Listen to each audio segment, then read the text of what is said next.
want to do is ground ourselves in this I don't know. The only thing you know when you're driving the car is the sensations of your hand on the wheel. You have some memory of the rules of the road, and they're probably true, but you may have misremembered some rule of the road.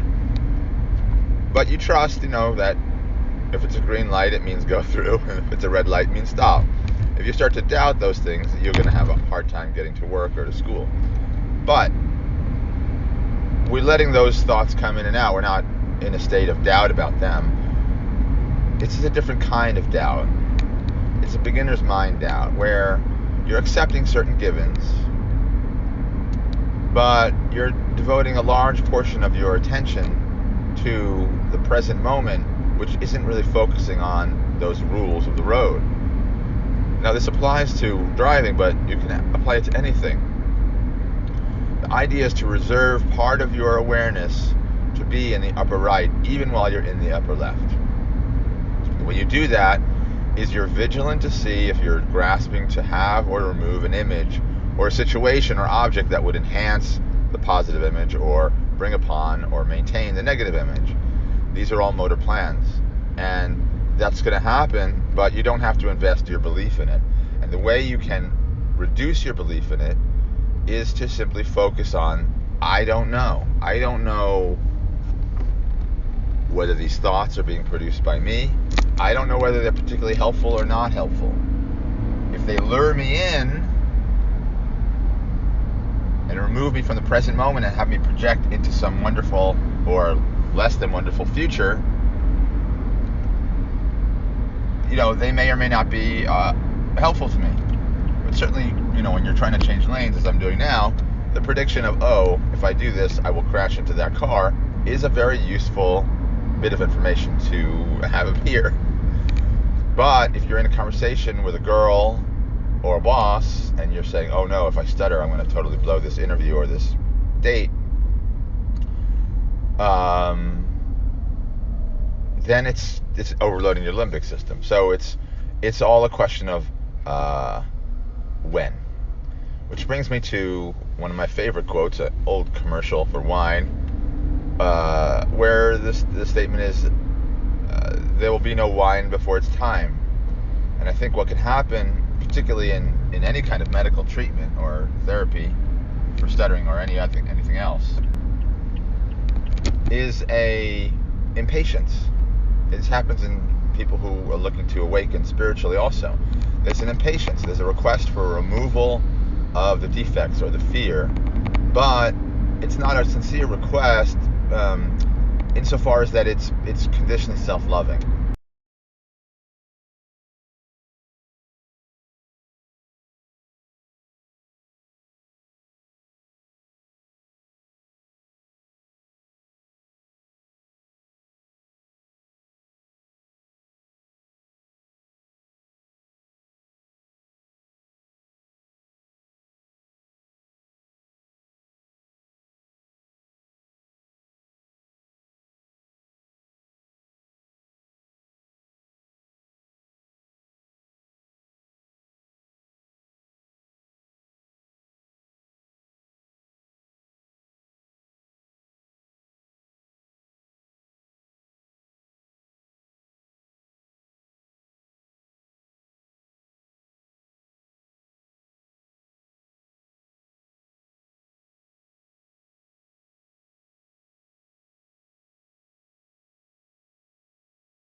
You can say that there is a being.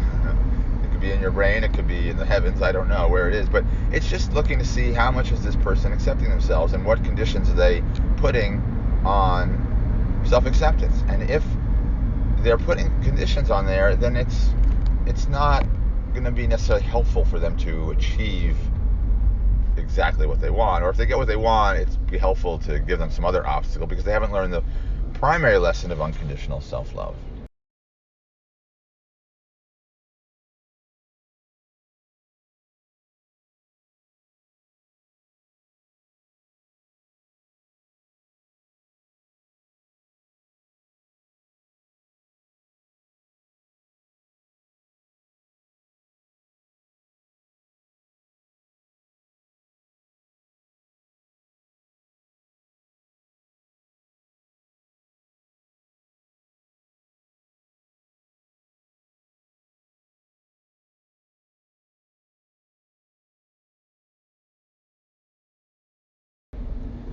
And so when we begin to project into the future positive self-image or negative self-image, we do want to see that. We don't want to block that out. It's not like it's complete nonsense. It's not who you are, but it is an indicator of the level of conditional self-love operating. What I'm saying is your objective of being on earth is to access unconditional self-love. And we know this. We don't even need an MRI scan to know this. We know this because if you pursue conditional self-love, you have attachment. You believe that you are the image, whether negative or positive. And so there's suffering.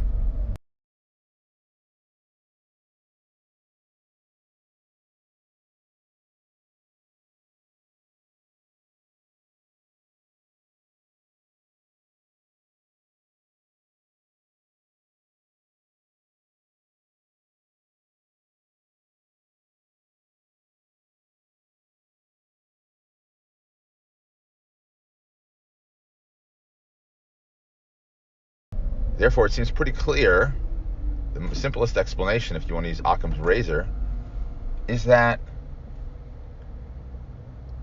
there's a feedback mechanism getting you to unconditional self-love, to self-approval. This is not so that you're going to be some psychopath and be cruel to other people. Yes, people who enter psychopathology may have unconditional self-acceptance and use it to justify, but that's a different flavor. It's kind of the flip side of what I'm talking about, where you are looking to see, this is the help of the idealized parental figure, am I being out of line here? Am I being inconsiderate? Or am I trying to get more power because I've got fear?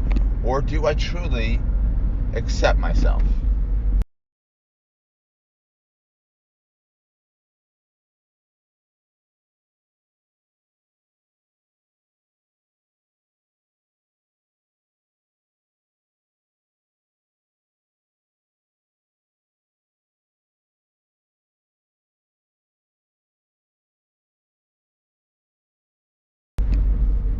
And one way that you can work on this is to accept yourself up until now. You review some of the worst things that you've ever done. Maybe you hurt somebody. Maybe you were unable to defend yourself against being hurt.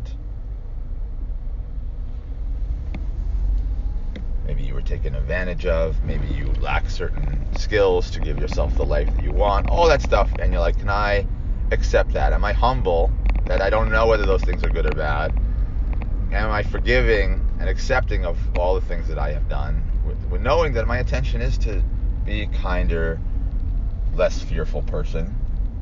And do I have compassion for that fear?